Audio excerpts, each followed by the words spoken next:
Have you ever noticed that the more polite, respectful, and careful you are not to bother anyone, the more it feels like people walk right past you as if you weren't even there? That sounds wrong, but that's exactly where one of the least questioned social lies begins. From an early age, we're taught that being discreet, restrained, and emotionally controlled is a sign of maturity. It feels normal, but it isn't. Almost no one realizes that in the real social game, emotional neutrality isn't read as balance. It's read as absence, coldness, or even disinterest. When you speak less, react less, don't exaggerate emotions, and don't feel the need to constantly put yourself on display, something quiet starts to happen. Replies get shorter. Opportunities shrink. The space you occupy seems to get smaller. And what's most confusing is that no one points to a clear mistake. You didn't do anything wrong, and yet something shifted.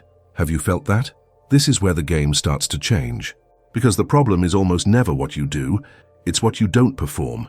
In a social environment that demands constant emotional signals, silence becomes suspicious. Restraint turns into something off, and what you believed was a virtue begins to operate as an invisible punishment. If this feels familiar, stay with me, because understanding this point completely changes how you see your place in social relationships. And maybe the hardest part to admit is this: a lot of people live this exact experience and assume the problem is personal, when in reality it's structural. When you start seeing it from that angle, certain moments from the past take on a different meaning. That strange distancing, the feeling of being tolerated but never truly included, the sense that you're supposed to show up more without ever being told how. If any part of this resonated with you, it's worth writing in the comments what hit you the most, not as an empty vent, but as recognition.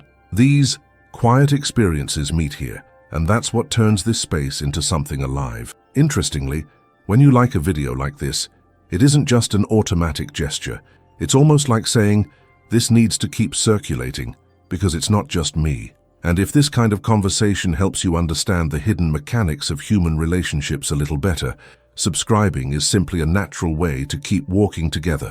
No rush, no performance, because what comes next starts to explain why this system works the way it does, who benefits from it, and why almost no one talks about it out loud. There's a code running underneath all of this, and almost no one talks about it clearly. An invisible code that isn't written anywhere, yet everyone learns to follow it without realizing. Society doesn't just expect you to feel something, it expects you to show it, and not in just any way. There's an unspoken standard for acceptable enthusiasm, for the right kind of outrage, for visible empathy, for functional charisma.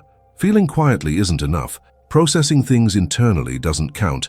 If the emotion doesn't appear on the outside, it simply doesn't exist for the system. This is where many people start being misread. Someone who reacts less is labeled cold. Someone who observes more than they speak is seen as arrogant. Anyone who doesn't play the game of public validation begins to look strange, distant, maybe even suspicious.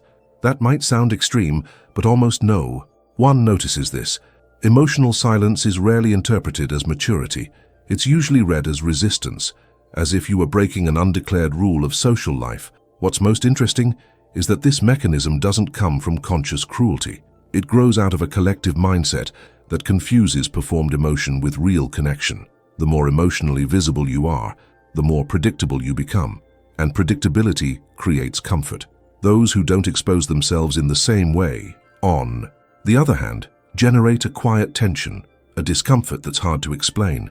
It's in this backstage space that many decisions are made, opportunities are granted or withdrawn, and bonds are formed or quietly avoided. Now, I want to go even deeper into this, because when you understand this hidden truth, you start to see its impact on your own journey, not just in relationships, but in how you shape your identity, your choices, and even how much you begin to adapt just to avoid being punished. This is the point where change stops being external and starts happening internally, in places almost no one ever sees. If, while listening to this, a situation from your own life came to mind, leave a comment. This makes sense to me. Once this invisible code settles in, the consequences don't arrive with noise. They arrive quietly. And maybe that's why they take so long to be noticed. There's no direct confrontation, no clear accusation, no one telling you that you did something wrong. What exists instead is a series of small absences, invitations that stop coming, conversations that grow shorter, decisions made without you, doors that simply don't open, even when, in theory, everything seemed aligned. This is one of the most unsettling parts of this dynamic. The punishment doesn't show up as a declared penalty, but as normality. Everything stays polite, functional, seemingly correct. And yet, behind the scenes, something has shifted. Patience with you thins. Interest cools. Your margin for error gets smaller. And the most cruel part is that none of it feels serious enough to be questioned. You feel the impact, but you can't locate the cause. Many people spend years trying to adjust, assuming they need to improve their professional, social, or even moral performance. But almost no one considers the possibility that they aren't being ignored for failing. They're being ignored for not signaling, not for making mistakes, but for not emotionally confirming the group's expectations. In this context, silence isn't neutral. It's interpreted as refusal, as distance, as a lack of alignment. Now I want to go even deeper into this, because once you start seeing it, you realize that many of your life decisions may have been shaped by this invisible pressure, choices that didn't come from desire, but from the attempt to avoid exclusion, personality adjustments made more for social survival than for inner truth. This is where the journey takes on another layer, and transformation stops being superficial and starts touching something more sensitive. At some point in this journey, many people start to see the game and decide to adapt. Not out of vanity, but out of emotional survival. It begins subtly, an extra smile here, a slightly stronger reaction there, a more visible presence in spaces where you used to just observe. At first, it even works. Responses improve, the atmosphere feels lighter, certain doors start to open again. But almost no one talks about the quiet cost of that adaptation, because pretending is exhausting. Performing presence demands constant energy, reacting when you don't really feel like it, showing enthusiasm when you're neutral, validating other people's emotions while ignoring your own, creates an inner fracture that's hard to put into words. Over time, a sense of always being on stage starts to settle in, even during the simplest moments. Your body shows up, but your mind pulls away, and what once felt like a solution begins to generate disconnection, irritation, and a strange emptiness after interactions. For people who are naturally introspective, this impact runs even deeper, not because they're fragile, but because they operate on a different rhythm. When they're forced to constantly reshape themselves, something essential gets lost. Identity starts to blur. You're no longer sure whether you're being accepted for who you are or merely tolerated for the performance you've learned to maintain. And that doubt slowly eats away at you. Now I want to go even deeper into this, because this is where an important shift happens. At some point, external punishment stops being the main issue. What truly begins to hurt is the internal violence of distancing yourself from who you are just to fit expectations that were never spoken out loud. This is a hidden truth that completely changes how you see your decisions, your mindset, and the long-term impact this game has on your emotional health. If you recognize this quiet exhaustion, leave a comment.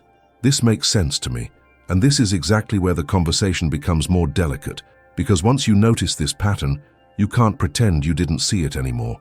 You start recognizing the machinery at work everywhere, in family dynamics, at work, in friendships, even in relationships that once felt natural. And that awareness brings a kind of clarity that isn't comfortable. Suddenly, you understand that many interactions aren't about truth. They're about adjustment, about fitting in, about constantly proving that you're feeling the right way. From this point on, two paths begin to appear. One is to keep performing and call it maturity, as if it were normal to live in a state of constant self-monitoring.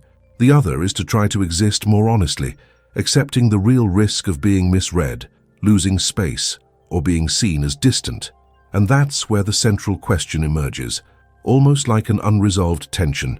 Is there a way to exist socially without betraying yourself, or does every social system require emotional performance? If the answer is yes, then a transformation is possible, a shift in mindset that allows for presence without theater and connection without a mask. But if the answer is no, then we are forced to face a much harsher hidden truth. Maybe most of the bonds we call normal depend on signals, rituals, and validations that don't always reflect what we actually feel. Now I want to go even deeper into this, because when you begin asking this question seriously, You also start to notice that this system isn't neutral. It favors certain profiles, rewards specific behaviors, and creates a kind of invisible hierarchy. And when someone decides to step out of the game, even if only internally, the impact shows up, not just in how others react, but in how you see yourself, the decisions you start making, and the kind of life you quietly stop accepting behind the scenes. If you made it this far, it's because this conversation touched something real. This wasn't just about social behavior or visible emotions, but about the quiet choices we make every day to fit in, to avoid causing discomfort, to avoid disappearing. If this kind of reflection helps you understand the hidden side of relationships and see your own journey more clearly, subscribing to the channel is simply an easy way to keep walking this path at your pace, without pressure. If you feel like it, leave a comment saying you stayed until the end. You can write something like, "This message was for me," or "I'm with you until the end." These comments create a space where other people recognize themselves and realize they're not alone in questioning these things. And if at any point during the video you felt a connection, liking the video is just a quiet way of saying that this kind of conversation matters and deserves to keep happening here. There's a video right next to this one that connects directly with this topic. Click it and continue with me there, because this reflection still has layers that are worth exploring slowly.